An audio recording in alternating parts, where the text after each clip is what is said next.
Cet ouvrage présente en fait la quintessence de la pensée militaire française du XVIe à la fin du XXe, début du XXIe siècle. Il s'agit d'avoir des morceaux choisis directement proposés au lecteur et mis en contexte par de courtes introductions. Eh bien, nous avons écrit cette anthologie des penseurs militaires français d'abord parce qu'il n'y en avait pas dans le commerce et parce que c'était une question importante. C'est une vieille commande du service historique de la Défense et cela permet justement de penser sur le long terme une pensée militaire pour un pays qui a une longue histoire en ce domaine. Un penseur militaire, c'est quelqu'un qui pense la question militaire, le monde militaire, les modalités de la guerre, l'organisation de ceux qui la conduisent, les doctrines qui vont avec.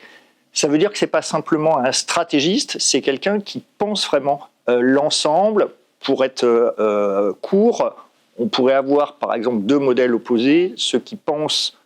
une guerre de défense, de souveraineté avec de la conscription, donc on voit que par exemple un Jaurès va pouvoir rentrer, ou des gens qui pensent un corps expéditionnaire en projection, et là c'est plutôt la technicité, et donc plutôt des stratégistes qui vont être importants.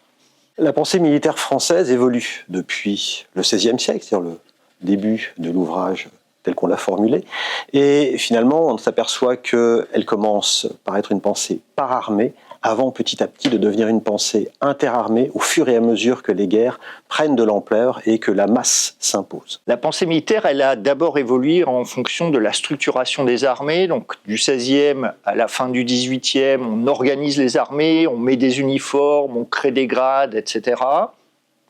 À partir de la Révolution et jusqu'à la guerre de 14, là on pense tout le déplacement, la logistique, l'administration de la guerre, mais aussi la standardisation des armements.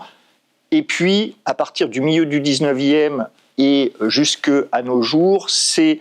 en large partie la question de l'évolution technologique qui structure le temps.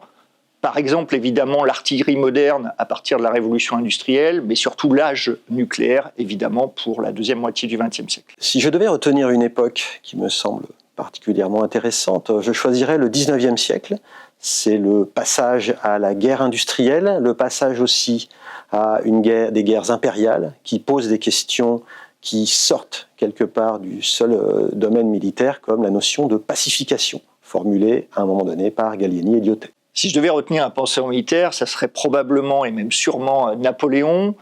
pour plusieurs raisons, alors passion personnelle, mais surtout parce que c'est celui qui sans doute a synthétisé, mis en cohérence toute une série de penseurs militaires qui l'ont précédé et qui a inspiré ou qui a été un repère essentiel pour toute une série de penseurs qui lui ont succédé. Le conflit actuel en Ukraine et ce qu'on a défini comme une guerre hybride transforme finalement pas forcément la pensée militaire, mais ça permet de réacclimater des idées anciennes, comme par exemple la notion justement de pacification, en voyant comment des techniques nouvelles, et notamment les techniques de communication, sont utilisées par les armées,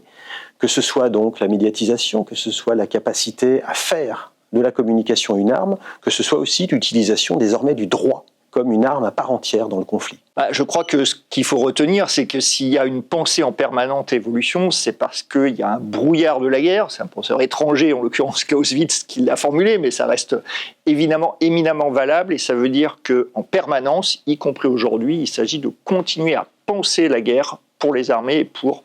les combats du futur.